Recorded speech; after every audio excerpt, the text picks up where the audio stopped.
പ്രിയ കൂട്ടുകാരെ, എന്റെ പേര് ജോയിന മരിയ. നിങ്ങൾ ആവേരും ആദ്യത്തിന്റെയും കഥ കേട്ടിട്ടുണ്ടോ? അവിടെ എവിടെ താമസിച്ചറിയോ?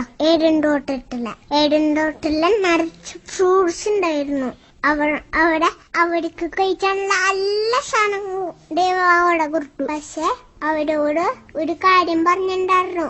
അതിലെ നടുവില് ഒരു മരണ്ട്, അതിലത്തെ ഫ്രൂട്ട്സ് കഴിക്കാൻ പാടില്ലാന്ന് പറഞ്ഞിട്ടുണ്ടായിരുന്നെ. ബാക്കിയെല്ലാം കഴിക്കാം. ഒരു ദിവസം ആദം പുറത്തു പോയ സമയത്ത് ഹവ്വ തിരിച്ചായിരുന്നു. അപ്പോ കുറുമ്പൻ പിശാച് പാമ്പിന്റെ പോലെ വന്നു. എന്നിട്ട് ഹവ്വോട് ചോദിച്ചു, സുഖാണോ? ആരവിടെ പോയി? അട്ടിച്ചാണോ? എല്ലാം കഴിച്ചൂടെ? അപ്പൊ ഹവ്വ പറഞ്ഞു, ഞങ്ങളല്ല ഫ്രൂട്ട്സും എല്ലാ ജ്യൂസും കഴിച്ചാറുണ്ട്. അപ്പൊ പിശാച് പറഞ്ഞു, നടുവിലത്തെ മരത്തിലത്തെ ഫ്രൂട്ട്സ് കഴിച്ചു നോക്കിണ്ടാ? അപ്പൊ ഹവ്വ പറഞ്ഞു, അയ്യോ ആ ഫ്രൂട്ട്സ് കഴിക്കാൻ പാടില്ല.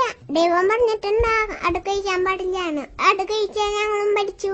പിശാച് പറഞ്ഞു, അത് കാണാൻ കുഞ്ഞാൻ നോക്കിയാൻ കഴിച്ചിട്ടുണ്ടെന്നല്ല പറഞ്ഞു. തൊട്ട് നോക്കിയൂടെ? ഹവ്വ തൊട്ട് നോക്കി. പിശാച് പറഞ്ഞു, എന്ത് കുഞ്ഞല്ലേ, കാണുന്ന നല്ല രസല്ലേ, കഴിക്കുമ്പോ നല്ല ടേസ്റ്റാണല്ലോ. അപ്പൊ ഹവ്വ പറഞ്ഞു, അത് കഴിക്കാൻ പാടില്ലാണ് ദൈവം പറഞ്ഞിട്ടുണ്ട്. പിശാച് പറഞ്ഞു, ഒന്ന് ഞാൻ ഇത് പൊട്ടിച്ചിട്ട് കയ്യിൽ വെച്ചിട്ടെ. കയ്യിൽ വെച്ചിട്ടുണ്ടോണ്ട് കുഴപ്പമില്ല, കടിച്ചല്ല കുഴപ്പമില്ല. കയ്യില് പിടിച്ചൊന്ന് നോക്കി വയല വെള്ളം വരാം. പിശാച് പറഞ്ഞു, ഒരു തരി വേണമെങ്കിൽ കഴിച്ചു നോക്കുക, മൂന്നും കഴിച്ചാലുള്ള കുഴപ്പമില്ല. ഒട്ടുകൊണ്ട് കഴിച്ചു, സൂപ്പർ ടേസ്റ്റാ. ഹവ്വ കുറച്ച് കഴിച്ചുട്ടാ. കഴിച്ചപ്പോ ഭയങ്കര സൂപ്പർ സാധനം.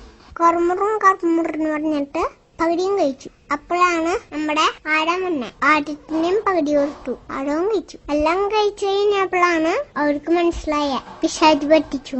കുറെ നേരം കഴിഞ്ഞപ്പോൾ വൈകിട്ട് ദേവ ആ വഴി വന്നു. ഇവരെ ഓടി ഒളിച്ചു. ദേവ അവരോട് പറഞ്ഞു, ഞാൻ കഴിക്കാൻ പാടില്ല എന്ന് പറഞ്ഞ നിങ്ങൾ കഴിച്ചോ? അപ്പൊ ആദം പറഞ്ഞു, ഹവ്വ തന്നപ്പോ ഞാൻ കഴിച്ചു. ഹവ്വ പറഞ്ഞു, പാമ്പ് പറ്റിച്ചു. ദേവൻ പാമ്പിനോട് പറഞ്ഞു, നീ ഇനി തൊട്ട് മണ്ണിൽ എഴിഞ്ഞ് നടക്കും. ഹവ്വോട് പറഞ്ഞു, നീ പ്രസവിക്കുമ്പോ ഭയങ്കര വയനയിക്കും. ആഴത്തോട് പറഞ്ഞു, നീ പോയി മണ്ണിലെ കളിച്ചിട്ടും വിട്ടൊക്കെ ഇട്ടിട്ട് കഷ്ടപ്പെട്ട് വാർത്തിട്ട് ജോലി ചെയ്യണം. എന്നെ കേട്ടുകൊണ്ട് ഇരിക്കുന്ന എന്റെ കൊച്ചു കൂട്ടുകാരെ, നിങ്ങളും പിശാചുണ്ടാക്കുന്ന കിണികളിൽ പെട്ട് പിശാചൻ നമ്മളെ ഓരോ സൂത്രങ്ങൾ പറഞ്ഞ് പറ്റിച്ചു. ആ കുറുമ്പ് കാട്ടിക്കോ ഈ കുറുമ്പ് കാട്ടിക്കോന്നൊക്കെ പറഞ്ഞ് നമ്മളെ പറ്റിച്ചു. നമ്മളോ പിശാച് പറയാനും കേക്കരുത്. പിശാച് പറയാൻ കേട്ടാ ദൈവത്തിന് വിഷമാവും. നമ്മള് കുറുമ്പ് കാട്ടുമ്പോ ദൈവം കരിയും. പിശാചിന് ഓരോ സൂത്രങ്ങളുണ്ട്. ആദ്യം അവൻ നമ്മളോട് ഹവ്വോട് പറഞ്ഞ പോലെ കുറുമ്പ് കാട്ടിക്കോ എന്നൊക്കെ പറയും. വലിയ കുറുമ്പ് കാട്ടിയാലോ കുഴപ്പമില്ല. നമ്മള് കുഞ്ഞു കുറുമ്പ് പോലും കാണിക്കാൻ പാടില്ല.